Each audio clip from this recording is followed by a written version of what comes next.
నమస్తే, నేను Maruthi Ram. One voice న్యూస్కు స్వాగతం.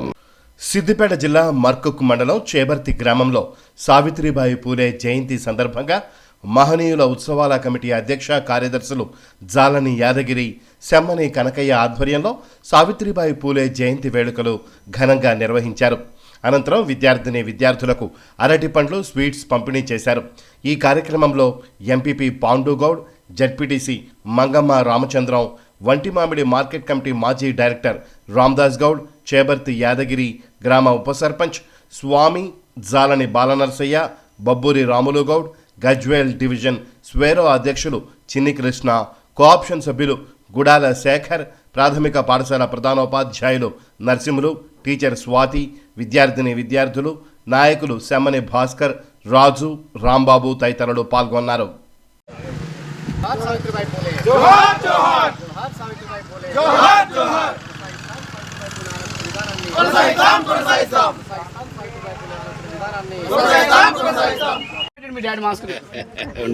ముందు జాగ్రత్త, కరోనా ఎక్కువైంది కదా. హెల్త్ ఈజ్ వెల్త్, ఆరోగ్యమే మహాభాగ్యం.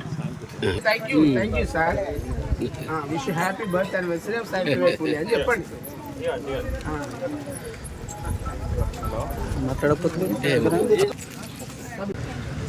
మనం ఈరోజు సావిత్రిబాయి పూలే నిజాన్ని ఇక్కడ ఏర్పాటు చేసుకున్నాము. ఎందుకంటే ఆమె చేసిన మంచి పనులు, గతంలో ఎన్నో అవమానాలు పడి కూడా స్త్రీకి విద్యదారులే ఈరోజు సమాజంలో గౌరవం లభిస్తుందని చెప్పి ఎంతో అగ్రగుణాల దాడులకు వాళ్ళు చేసిన అగత్యాలకు కూడా ఆమె తట్టుకొని మంచి స్త్రీలకు విద్యన మార్పుకుంది సావిత్రిబాయి పూలే ఆమె. కాబట్టి ఆమెను అందరము దృష్టిలో పెట్టుకొని ఆమె ఆశయ సాధన కోసం మనం అందరం కూడా కృషి చేయాలని మీ అందరినీ మనస్ఫూర్తిగా కోరుకుంటూ నాకు గ్రామ యువకులకు, విద్యార్థులకు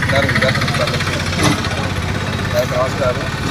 విద్యార్థులు ఇంతకుముందు చాలామంది భక్తులు చదువుల తల్లి సావిత్రిబాయి గురించి ఆమె చేసింది ఏందని చాలా క్లుప్తంగా మన టీచర్ ఆధారితని రామచరణ క్లుప్తంగా వివరించడం జరిగింది. నిజానికి కూడా ఆమె లేకపోతే ఏమైపోయింది, వాస్తవానికి స్త్రీ సమాజం ఏమైపోయింది. ఒకప్పుడు వంటింటికే పరిమితమై స్త్రీ సమాజం ఇలా చదువుకొని మగవారితో పాటుగా ఉన్నత వర్గాలతో పాటుగా ధీటుగా ఇలా సమాజంలో సహభావంలో ఉందంటే నిజానికి కూడా పుణ్యదంపతుల పుణ్యమే. నిజానికి కూడా వారు లేకపోతే అప్పుడు ఎన్నో అవమానాలకు, ఎన్నో చీత్కారాలకు నిజంగా వారు భరించుకొని ఇంట్లో నుంచి పంపించినప్పటికి కూడా ఇందాక యాదన చెప్పినట్టు ఒక ముస్లిం టీచర్ ఇంట్లో వండుకుంటూ కూడా వాళ్ళ ఆశయం ఏదైతే ఉందో అది కొనసాగించరు. నిజంగా ఆశయాలు కొనసాగనది చాలా మంది కాదు. నిజానికి కూడా ఇలా వాళ్ళు చేసిన పుణ్య ఫలితం మీద వాళ్ళందరం భరించుకున్నాం. దయచేసి యువకులు కూడా చాలామంది ఉన్నారు, విద్యార్థి మిత్రులు కూడా వాళ్ళ ఆశయాలకు అనుగుణంగా మనం ఎప్పుడే పనిచేయాలి. కాబట్టి అప్పుడే వాళ్ళకి నిజంగా వాళ్ళకు సంతృప్తి ఉంటుంది. కాబట్టి అందరం ఏదో ఇందాక స్వాతి మేడం కూడా చెప్పింది, దాంతోపాటు కొంత విలువలు కూడా అవసరము. నిజాన్ని కూడా చదువుతో పాటు విలువలు కూడా అవసరం. కాబట్టి ఇక్కడ ఇంట్లో పేరెంట్స్ అయితేనేమి, పాఠశాలలో విద్యార్థులు అయితేనేమి ప్రతి ఒక్కరూ చదువుతో పాటు విలువలు ఇవన్నీ నేర్పియాలని ఈ వేదిక ద్వారా నేను కూడా ఒక చిన్న సూచన చేస్తున్నాను. సావిత్రి గారి జయంతి ఉత్సవంగా ఈరోజు ఇచ్చేసినటువంటి ప్రజాప్రతినిధులు మరియు ఉపాధ్యాయులు మరియు బాలబాలికలు అందరికీ శుభాకాంక్షలు తెలియజేస్తూ ఈరోజు ప్రతి సంవత్సరము ఆమె గుర్తు చేసుకుంటూ మనము ఈ ఉత్సవం చేసుకుంటున్నాం.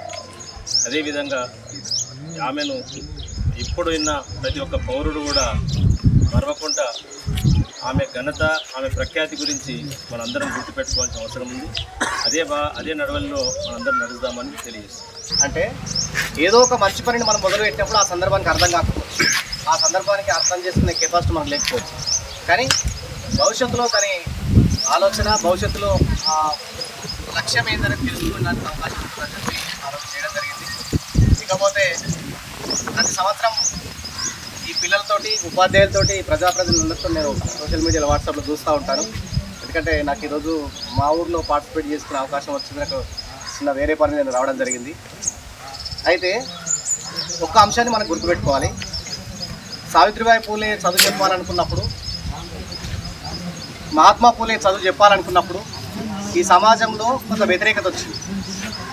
వాస్తవంగా మనం ఇయ్యాల కూడా ఏమనుకుంటున్నాం అంటే, ఒక ప్రభుత్వం ఇంకో ప్రభుత్వం వచ్చినాక మనం ఇయ్యాల కూడా ఏమనుకుంటున్నాం అంటే, నాకు రేషన్ కార్డు కావాలి, లేకపోతే ఇంకోటి కావాలి, రకరకాల పథకాల పేరు మీద ఇవాళ కూడా మనం అప్లై చేసుకోవడానికి గ్రామ పంచాయతీకి వెళ్తూ ఉన్నాం.